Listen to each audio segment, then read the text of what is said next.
There's a list of abbreviations that we have here, and I just want to make sure that some of you are well aware about what we're talking about.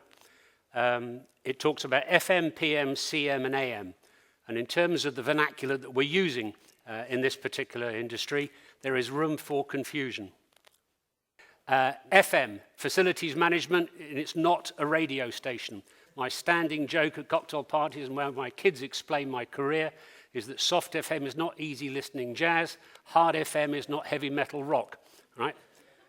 PM, here today is property management, not project management, and yet some of you may have APM, PMI, post-nominals after your name, and it doesn't mean that they're not interrelated. CM, in principle, is not a global cloud software. Here today, it's community management. And what we're trying to do is to lace these subspecializations together, which we can get very, very passionate about and believe that ours is the most unique, the most important. And actually, one of the main achievements for days like today, and I personally would rather see the entire auditorium combined, is because the focus of my PhD that I'm 2/3 the way through is that wall. It is the entire digital divide between those that design it, engineer it, construct it, and then lob petabytes of data at most of the people who are in this room, who most of all don't have the upbringing or the qualifications or the understanding of this tsunami of data that's coming. And in every year that goes past, that's the major problem. There is no real connection, and you'll see this repetition of DEC for design, engineer, and construct. There's a letter missing at the end, which is the O for operate. And the operations, as by a survey conducted several years ago by IFMA, 85% of the life cycle costs of a property are in the operations and maintenance phase. Less than 12% is the construction and design, with all due apologies to those who are the architects and the builders. But in principle, what we're looking at is the way by which we can manage the life cycle of a building. That relates to the costs that the occupants have to maintain and sustain. That relates to the position on the market, where it's going to go. Last of that collection of the 4 abbreviations is AM, asset management. Not anti-meridian in terms of the old Latin use in the morning, but of asset management. And again, if you go into an open forum and somebody says, what are you into? I'm into asset management. That doesn't mean you just juggle numbers and people's investments. Asset management, the reality of the digitalization of the world, is not just a barcode. If you all look on the back of here, you've got 2 QR codes. Right? How many of you got QR codes on your business cards? That's the adoption rate of technology. It's the reflection of it. So what we're going to come through today, just to run through it, this is from International Real Estate Partners, who I represent in Saudi Arabia. And these are the 5 core focuses. This is not a plug for IREP, and just saying these are the qualifications and the way by which we work. And in particular for this session, it means what PropTech does in terms of these issues. Asset management, property management, community management, and last but not least, my own passion, facilities management. Okay? Abbreviations, we love them in this particular sector, but a computer-assisted facilities management system or an enterprise asset management, we are festooned with all of these different abbreviations. But here's the basic life cycle that I referred to, where you start off, the investor wants to know the NPV, the net present value, and be able to calculate what is that worth. And as you go around in this virtuous circle, I won't go through it in detail, we've only got a short amount of time. Bottom right, what you'll see is the maintenance. Then we look into the operational hours and the reactive overdue. In that circle there are a series of abbreviations of the language which I would ask you to try to learn and acquire in the next few years. Otherwise, you'll be behind the bus as it leaves town. It is the adoption of 3D, 4D, 5D, 6D, and now even 7D. This is not just, as you can imagine, 2D piece of paper, 3D virtualization. When you start to include the ability to assess the data and to predict, you get from it cost. When you know how that's going to be spent, you then include time. And you go up onto 60 and 70, you've got people involved in the resources, their ability to use this information. And then beyond that, it's relating it to the length of the building. So if you look down on the carpet and you look at this particular room, it's designed as a ballroom, a conference room, and the wall is typical Cleister-Haussmann removable. The floor carpeting that gets trodden on the most is the 2 square meters inside the door. But the stuff in the corner, by an FM contract, is cleaned just as regularly and costs the same to install as the one over there, which is trodden on by everybody of you today. That's the reality, the ability to be able to measure using this digitalization. Okay? So I'm not going to run through the whole of the list. This presentation will be available for downloading at the end of the conference. But basically, there are specific values and objectives that you want to try to achieve. And this is the indication of the pace at which we have to adopt and to learn in order to make use of the technology that we're paying for. And in terms of a particular example, this is one that we've run in the last couple of years. The client was Nokia. We heard earlier about how you can sometimes miss the boat, but in some countries in the up-and-coming technologies, Nokia is still very much alive and kicking. It's a phenomenal, internationally focused company, but in particular, they're trying to reduce the costs.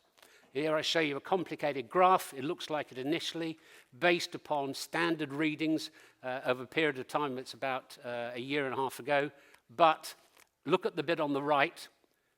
That's the difference that technology makes. They've got all the raw data from the years before we actually started on the contract. But if you get your sensors in the right place, and they can be expensive and they can be a waste of money if you've got more sensors than you have use or the ability to analyze the data. But in particular, if you can demonstrate to the client, you can save in the order of $250,000 per year, ongoing life cycle costs. Once those lowered, then off you go. In terms of a mobile phone application, being able to take that data, chief executives, CFOs, and others do not have the time in their normal day to be able to sit down in front of a PC and a big screen and to read all the data, assimilate it, and make an executive decision. So part of the process is education.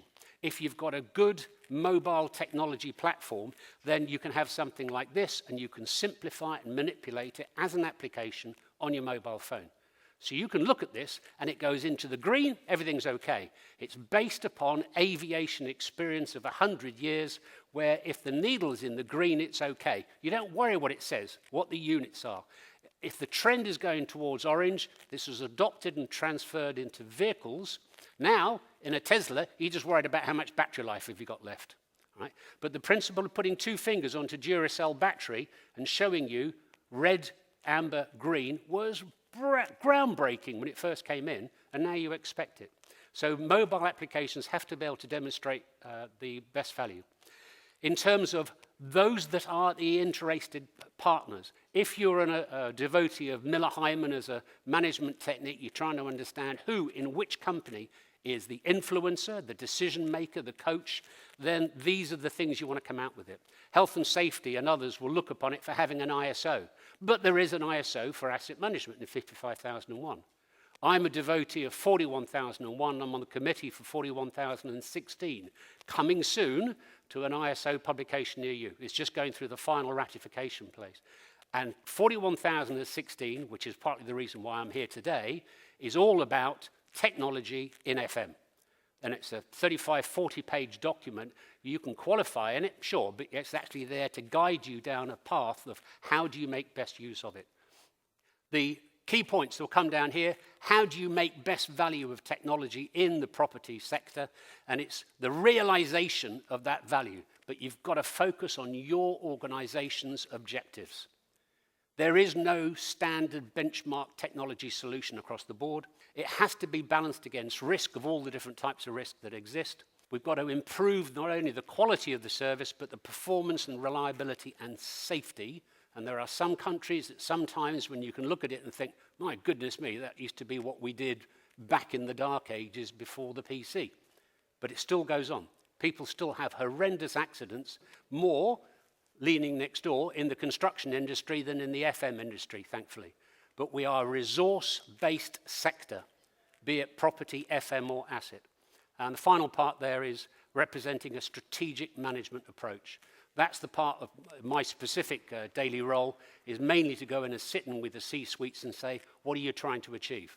What is your strategy as a company? Then break it down, how do you use FM to achieve that strategy?